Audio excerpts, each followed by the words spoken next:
Hey everybody, hello and welcome back to channel Info Island। तो guys आ गई हूँ मैं आपके लिए आज का एग्जाम एनालिसिस वीडियो लेके। सो यस गाइज, आज यानी कि 26 सितंबर 2024 को आपका एसएससी सीजीएल 2024 का जो फर्स्ट शिफ्ट का एग्जाम है वो कंडक्ट करवाया जा चुका है। And as you all know, ये स्टाफ सिलेक्शन कमीशन के द्वारा कंडक्ट करवाया जा रहा है।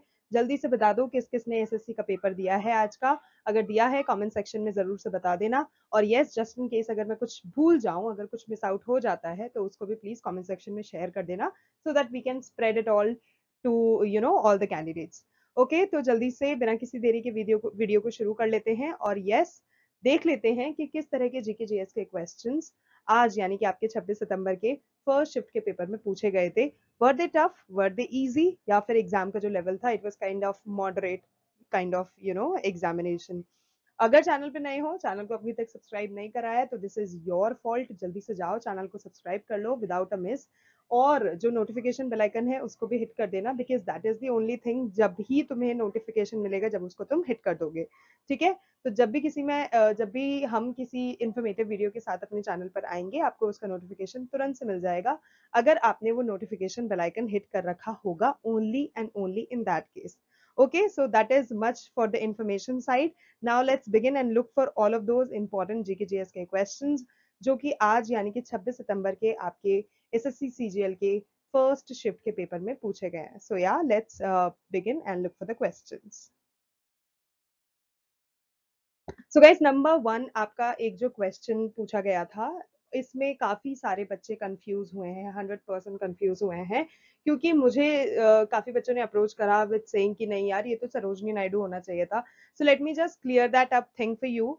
तो guys, when it comes to nightingale of Asia, ठीक है, यहाँ पे कंफ्यूज बिल्कुल नहीं होना है, आपको एशिया का पूछा गया था। ठीक है, तो उसका जो आंसर है वो आशा भोसले है। ठीक है, जो नाइटिंगेल ऑफ इंडिया की बात करी जाती है, क्योंकि सरोजनी नायडू जी जो हैं वो नाइटिंगेल ऑफ इंडिया से रिलेटेड हैं। ओके, तो जो अगर सरोजनी नायडू अगर आप लगा कर आए हो तो दैट इज रॉन्ग। ठीक है, नाइटिंगेल ऑफ एशिया अवार्ड जो है वो जो 1987 में दिया गया था वो आशा भोसले जी को दिया गया था। So Asha Bhosle is the correct answer. Asha Bhosle की बात करें तो आशा भोसले जी ने ऑलरेडी काफी सारे अवार्ड्स जीत रखे थे अपने लाइफ टाइम अचीवमेंट अवार्ड हुआ वगैरह वगैरह। तो आशा भोसले ने 7 Filmfare best female playback awards, जैसे कि अभी हमने रिसेंटली हमारे वीडियो में शेयर करा था और मैंने आपको पूरी लिस्ट प्रोवाइड कराई थी, जिसमें उनके नॉमिनेशंस भी बताए थे और कितने उन्होंने अवार्ड्स जीते हैं वो भी बताए थे। अगर नहीं देखा है तो वीडियो जाके देख लेना, उसमें आपको पूरी लिस्ट मिल जाएगी। So yes, coming back to Asha Bhosle ji ने 7 Filmfare best female playback award की कैटेगरी में, मतलब इस बेस्ट फीमेल प्लेबैक सिंगर की कैटेगरी में अवार्ड जीता है। और उनके नॉमिनेशंस कम से कम 18 नॉमिनेशंस उनके रहे हैं। तो this is something very important to know. और बात करें उनके फर्स्ट 2 अवार्ड्स की, तो गाइज 1967 और 1968 वर द ईयर जब उन्होंने अपने पहले 2 अवार्ड जीते थे। और यस, इसमें आपको ये भी बता रखा है दैट मंगेशकर, जो लता मंगेशकर थी, asked not to be considered for the award nominations after 1969 to promote new talent. ये इस कारण भी आप कह सकते हैं because that was the time जब लता मंगेशकर जी का काफी ज्यादा आप कह सकते हैं चलन था। She was in trend so much, people used to love her voice इतना ज्यादा, क्योंकि जब भी कभी उनका नाम आता था, जैसे कि नाइटिंगेल ऑफ इंडिया में भी बहुत ज्यादा वो रहा था उनका। तो गाइज उसके बाद इसीलिए उन्होंने 1969 के बाद बोल दिया था कि डू नॉट इन्वॉल्व या फिर include my name in nominations, जिससे कि जो फ्रेश टैलेंट है, जो नया टैलेंट है, उसको भी मौका मिल पाए, क्योंकि भाई उनके ऊपर तो उस समय में कोई था ही नहीं ना। तो इसी रीजन था, जब जैसे ही उनके नॉमिनेशन से वो हटा था, तो लता मंगेशकर के बाद आशा भोसले जो थी उन्होंने 1967 और 68 में अवार्ड्स जीते थे। ओके, नेक्स्ट क्वेश्चन आपको डीपीएसपी का पूछा गया था that what all articles of the Indian constitution, कि गाइस भारत का जो हमारा संविधान है, भारतीय संविधान जो है, उसमें कौन कौन से ऐसे अनुच्छेद हैं जो कि डीपीएसपी को कवर करते हैं। तो गाइस आर्टिकल 36 टू आर्टिकल 59 में आपको डीपीएसपी से रिलेटेड सारी चीजें उसमें मौजूद मिलेंगी। अब बात कर लेते हैं डीपीएसपी बेसिकली होता क्या है, उसका फुल फॉर्म क्या होता है। तो guys directive principles of state policy जो होता है वो डीपीएसपी का फुल फॉर्म होता है। अब क्योंकि अभी मैंने आपको फुल फॉर्म बता दी, now it's time for you to know कि डीपीएसपी बेसिकली होता क्या है। तो guys, DPSP is the directive principle of state policy, जैसे कि अभी हमने देखा। और ये जो है, ये आपको आर्टिकल 36 टू आर्टिकल 51 के भाग 4 में, जो हमारा भारत का कॉन्स्टिट्यूशन है, उसमें देखने को मिल जाएगा।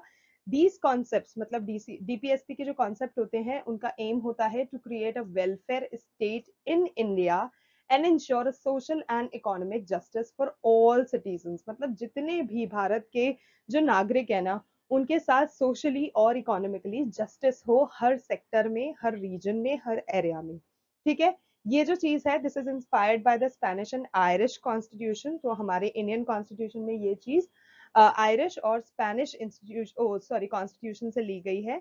And they have been added to address problems such as pervasive poverty हुआ, हंगर हुआ, और deep seated socio economic inequalities. इन सब चीजों पर, इन सब मुद्दों पर जो है डीपीएसपी अपनी निगाह रखता है और उनको सॉर्ट आउट करता है। अकॉर्डिंग टू ग्रैनविल ऑस्टिन, जो ग्रैनविल ऑस्टिन है, डीपीएसपीज जो होते हैं, they have helped meet the constitutional requirements of social, economic and political justice for all the citizens. Next question आपसे अगेन इंडियन कॉन्स्टिट्यूशन का ही पूछा गया था कि जो इंडियन कॉन्स्टिट्यूशन है, उसका कौन सा भाग, उसका कौन सा पार्ट जो है वो वाइस प्रेसिडेंट से डील करता है। तो गाइस, जो भाग 5 है, that deals with vice president. अब बात करें किस आर्टिकल में वाइस प्रेसिडेंट की चीजें दी गई हैं, तो गाइस आर्टिकल 63 से लेके आर्टिकल 71 तक जो इंडियन कॉन्स्टिट्यूशन के हैं, that deals with the election. उसमें वाइस प्रेसिडेंट के इलेक्शन के बारे में, उसकी क्वालिफिकेशन के बारे में और उसके रिमूवल के बारे में, इन तीनों के बारे में दिया गया है। अब यहाँ guys, as you can see, I have attached a list जहां पर आपको सारे वो आर्टिकल्स देखने को मिलेंगे that deals with vice president का इलेक्शन, एजुकेशन और रिमूवल वगैरह। तो आर्टिकल 63 की बात करें तो गाइज, उसमें लिखा होता है that there shall be a vice president of India. Article 64 में दिया गया है that the vice president shall be ex officio chairman of the council of states and shall not hold any other office of profit. तो इस चीज के अलावा कोई और ऑफिस प्रॉफिट का नहीं होना चाहिए। आर्टिकल 65 बोलता है that the vice president to act as president और to discharge his functions during casual vacancies in the office और during the absence of president. तो ये चीज आपका आर्टिकल 65 में गिवन है। 66 जो आर्टिकल है वो कहता है that the vice president shall be elected by the member of N electoral college. Guys, ये क्वेश्चन आया था, ठीक है, कि मतलब किस तरह से इलेक्ट होता है और किस उसमें गिवन है। So, electoral college consisting of the member of both houses of parliament, and the vice president shall not be a member of either houses of parliament or of a house of the legislature of any state. तो ये बहुत important है और इससे related question भी आया था recent past आपकी एसएससी सीजीएल के एग्जाम में। आर्टिकल 67 की बात करें तो the vice president shall not hold office for a term of 5 years from the date of his appointment. Okay, shall hold, तो 5 साल के लिए जैसे वो अपॉइंट करा जाता है, जैसे कि हम सब जानते हैं, तो 5 साल के लिए the vice president shall hold office for a term of 5 years from the date of appointment. जब से अपॉइंट करते हैं तब से लेके 5 साल जब तक पूरे नहीं होते, जब तक रिमूवल नहीं होता, shall hold office. Next article 68 की बात करें तो उसमें गिवन है an election to fill a vacancy created because of the completion of the term of office of vice president shall be completed before the expiry of the term. Obviously उसके expiration time जो होता है कि भाई अब जो vice president है वो हटने वाला है, तो उससे पहले ही जो वाइस प्रेसिडेंट को कौन अपॉइंट किया जाएगा, वो जो है वो कंप्लीट कर लेना चाहिए, मतलब उसको वैकेंसी को फिल कर लेना चाहिए। The election to fill a vacancy created because of the death, resignation or removal of vice presidents shall be held as soon as possible. Just in case अगर death वगैरह हो जाता है तो वो चीज भी ASAP handle की जाए। Article 69 बोलता है that every vice president shall make an oath or affirmation or entering upon his office before the president. Oath लेके ही आना चाहिए या फिर or some person appointed in that behalf by him. Okay. Article 70 deals with what? Discharge of president's function in other contingencies। और article 71 कहता है matters relating to और connected with the election of president और vice president. तो guys, ये सारी की सारी आर्टिकल 63 से लेके आर्टिकल 71 तक जो भी वाइस प्रेसिडेंट से रिलेटेड चीजें गिवन है हमारे इंडियन कॉन्स्टिट्यूशन में, वो हमने जस्ट अभी देखी. I hope it helps you guys, and please इसको अच्छे से याद कर लेना because these are very important. Next question: to whom does the Environmental Protection Act 1983 gives the power to bring down all kinds of pollution level? तो guys ये जो central government यानी कि हमारी जो भारत की केंद्रीय सरकार है उसको वो अथॉरिटी उसको वो पावर दी जाती है. और इस एक्ट की बात करें तो ये जो एक्ट है जो एनवायरमेंटल प्रोटेक्शन एक्ट है 1983, it grants authority to the central government to adopt comprehensive measures for the prevention and control of pollution. ठीक है, ना ज्यादा बढ़े और जो बढ़ चुका है उसको कंट्रोल किया जाए. It also enables the establishment of effective machinery to protect, enhance and regulate environmental pollution. Okay, next question: who won the Singapore Open 2022 Super 500 trophy? So guys, PV Sindhu is the correct answer. Okay, अब क्योंकि हम इस match की बात कर रहे हैं, now I am going to tell you some additional information, some highlights related to this match. तो गाइस, जो पीवी सिंधु थी उन्होंने सिक्योर किया था ये पर्टिकुलर टाइटल कैसे, वांग जी यी जो थे उनको हरा के, और किस स्कोर से हराया था, 21-9, 11-21, 21-15 in the final of Singapore open जो मैच हुआ था उसमें. Secondly, the first two games were lopsided, while the third game became a battle. Yeah, as we can see already, जो स्कोर रहा है उसी से आप देख सकते हैं कि फर्स्ट और सेकंड तो कितना ज्यादा लॉपसाइडेड था, थर्ड में थोड़ा सा फिर भी बैटल स्ट्रगल दिख रहा है. नेक्स्ट है, this is Sindhu's first 500 title since she won the world championship in 2019. तो उन्होंने वर्ल्ड चैंपियनशिप 2019 में जीता था. नेक्स्ट है, this is also the first 500 title और better final for year 2022. Okay, next question आपसे पूछा गया था that which part of the Indian Constitution deals with the state legislature. तो guys, जो part 6 यानी कि भाग 6 है आपका, हमारा भारत का जो कॉन्स्टिट्यूशन है, भारतीय संविधान का जो है, that deals with the state legislature. Next question: which Sultan formed या फिर स्टैब्लिश भी कह सकते हैं आप अ सेपरेट डिपार्टमेंट जिसका नाम है दीवाने अमीर को ही फॉर एग्रीकल्चरल केयर. तो कृषि आप कह सकते हैं टेक केयर के लिए, कृषि देखभाल के लिए मोहम्मद बिन तुगलक वाज द वन जिन्होंने एक सेपरेट दीवानी अमीर को ही बनाया था. ठीक है, दीवानी अमीर को ही was set under Muhammad bin Tughlaq and was responsible for bringing uncultivated land into cultivation through state support. So this is important, इसको याद रखना. Okay guys, now we are going to talk about, जैसे अभी आपसे दीवाने अमीर को ही पूछा, इसी तरह से आपसे इन सब नामों के और मुखिया कौन रहे हैं या और किस क्षेत्र में उन्होंने काम किया ये भी पूछा जा सकता है. तो दिस लिस्ट इज इम्पोर्टेंट, इसको याद कर लेना. फॉर एग्जाम्पल, दीवाने बंदगान जो था वो गुलामों के विभाग के क्षेत्र से रिलेटेड था और फिरोज शाह तुगलक के द्वारा बनाया गया था. दीवाने मुख्तराज बकाया विभाग में था. बकाया एज इन जो टैक्स का वो नहीं रहता, इंटरेस्ट ऑल दैट स्टफ. और मुखिया जो थे वो अलाउद्दीन खिलजी के द्वारा हुआ था. दीवाने वजरत जो थे उन्होंने राजस्व और वित्त विभाग, मतलब वही कॉमर्स एंड इंडस्ट्री संभाला था, और मुगल साम्राज्य के दौरान ये हुआ था. दीवाने कूजा न्याय विभाग संभाला था, जस्टिस, मुगल साम्राज्य के दौरान ही. दीवाने अर्ज जो था उन्होंने सेना आर्मी विभाग संभाला था, आर्मी डिपार्टमेंट, और बलबन के कार्यकाल के दौरान ये चीज हुआ था. So I hope it is all clear to you and इसको अच्छे से याद रखना. नेक्स्ट क्वेश्चन: काली गंडक और त्रिशूल गंगा जो ये सहायक नदियां हैं, ये किस पर्टिकुलर रिवर की है? गाइज, ट्रिब्यूटरीज रिवर्स और उसकी ट्रिब्यूटरीज से रिलेटेड भी वीडियो अवेलेबल है. इंडियन कॉन्स्टिट्यूशन से रिलेटेड वीडियो भी चैनल पर अवेलेबल है. म्यूजिकल इंस्ट्रूमेंट हुए, डांस फॉर्म्स हुए, कुछ भी अगर आपको जानना है एडिशनली, वो सारे इंपॉर्टेंट इन्फॉर्मेटिव वीडियोस आपको चैनल पे मिल जाएंगे. तो प्लीज जल्दी से जाओ और देख लो. और अगर किसी और टॉपिक पे चाहिए तो वो भी कमेंट सेक्शन में बता देना, we will come up with that. So coming back to the question, तो गाइज इसका करेक्ट आंसर है गंडक. गंडक नदी की दो सहायक नदियां होती हैं, काली गंडक और त्रिशूल गंगा.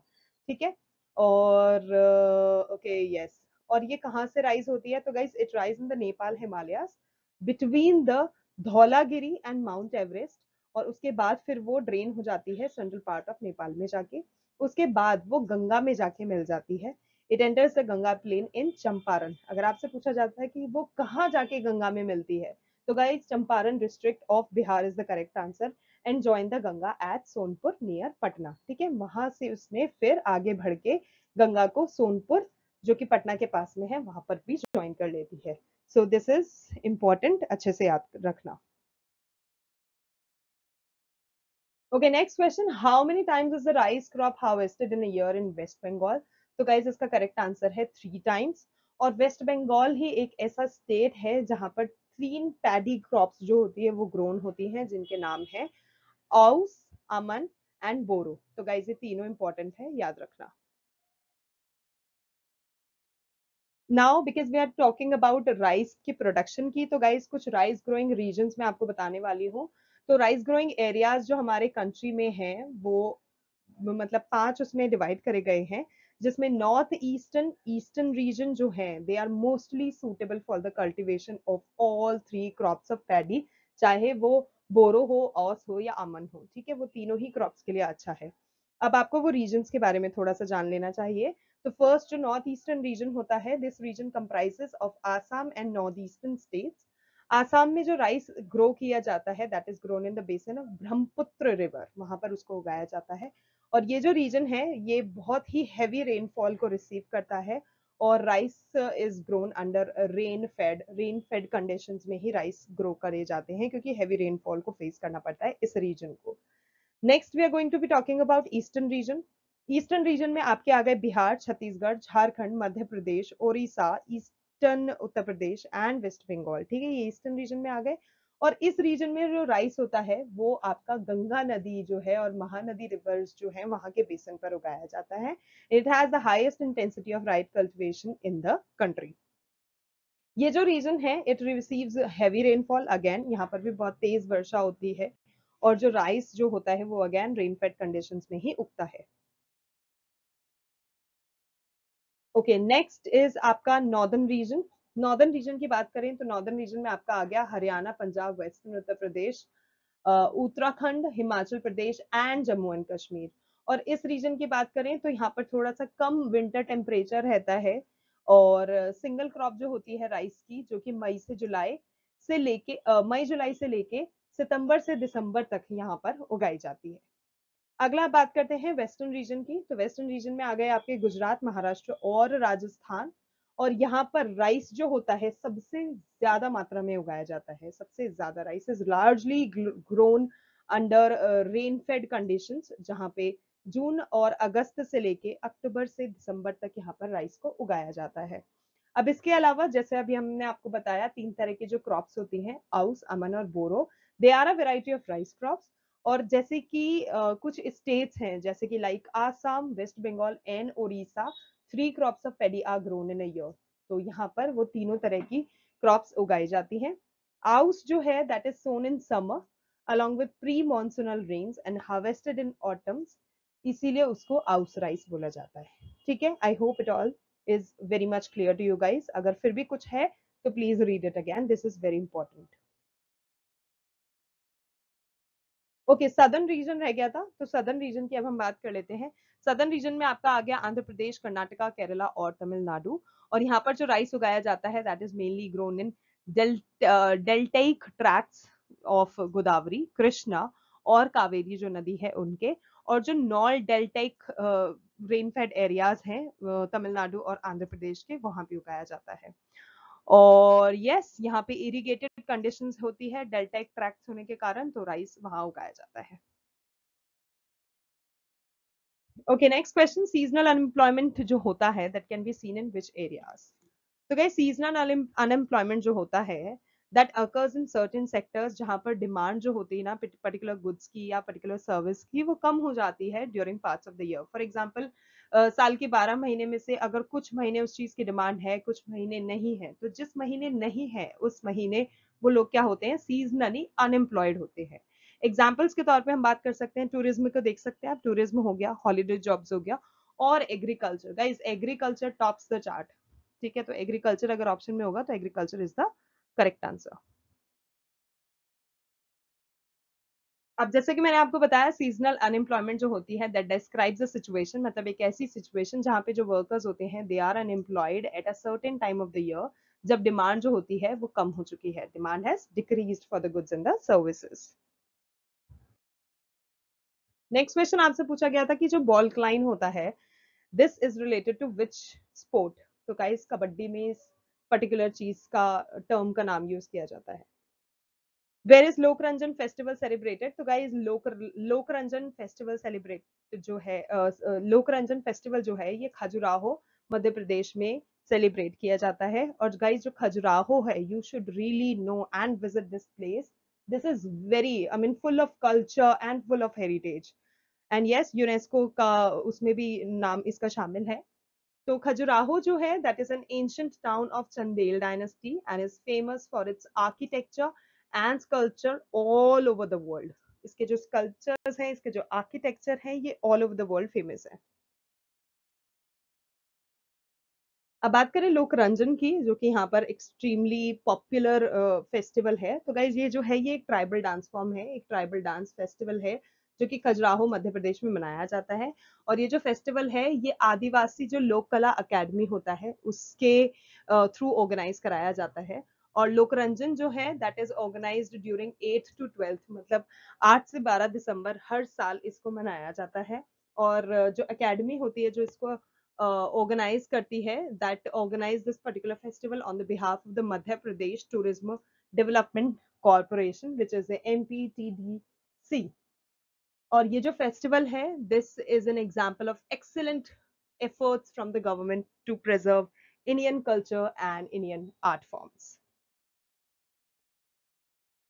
नेक्स्ट क्वेश्चन आपसे पूछा गया था कि जो एग्रीकल्चर सब्सिडी जो दी जाती है किसानों को, वो क्यों दी जाती है? तो गाइज बेसिकली जो एग्रीकल्चर सब्सिडी होती है, जिसको एग्रीकल्चर इंसेंटिव के नाम से भी जाना जाता है, यू शुड नो, ये होता क्या है, ये गवर्नमेंट की तरफ से एक इंसेंटिव दिया जाता है जो कि एग्री बिजनेसेस के लिए एग्रीकल्चर ऑर्गेनाइजेशंस को और फार्म्स को दिया जाता है। अब पूछा जाए कि भाई पर्पस क्या होता है, मोटो क्या होता है, क्यों दिया जाता है? तो the objective is to supplement their income, manage the supply of agriculture commodities and influence the cost and supply of such commodities। इस पर्टिकुलर चीज के लिए एग्रीकल्चर सब्सिडी दिया जाता है। Okay, last question for today's video कि guys जो अरविंद पारीख हैं, he is known to play which musical instrument? तो guys when it comes Arvind Parikh का नाम, तो guys he is related to sitar, और वो एक सितार वादक है। And he is a very renowned sitar player and has been associated with the instrument for several decades now। और उन्होंने काफी ज्यादा प्रेस्टिजियस इवेंट्स में भी परफॉर्म करा है और काफी ज्यादा सेवरल एक्कलेड्स भी उन्होंने रिसीव करे हैं उनके इंडियन क्लासिकल म्यूजिक में जो उन्होंने कॉन्ट्रीब्यूशंस दिया है उसके लिए। So guys, that's it, that brings us to the end of today's video। I hope आपको अच्छा लगा, informative लगा, and if yes, then don't forget to like, share and subscribe to our channel Info Island। और जल्दी जल्दी से बाकी analysis video अगर नहीं देखें, जल्दी से जाके उन्हें देखो और हमें बताओ कैसा लगा। और अपने परिवारजनों को, फैमिली में जो भी लोग हैं, पियर्स और फ्रेंड्स वगैरह, उनको भी वीडियो जरूर से शेयर कर देना। चैनल को सब्सक्राइब करना और करवाना बिल्कुल मत भूलना, because this is very important. तो गाइज आज के लिए बस इतना ही। Thank you so much for watching. We will see you in our next video. Until then, much love to all of you and all the very best to all the candidates।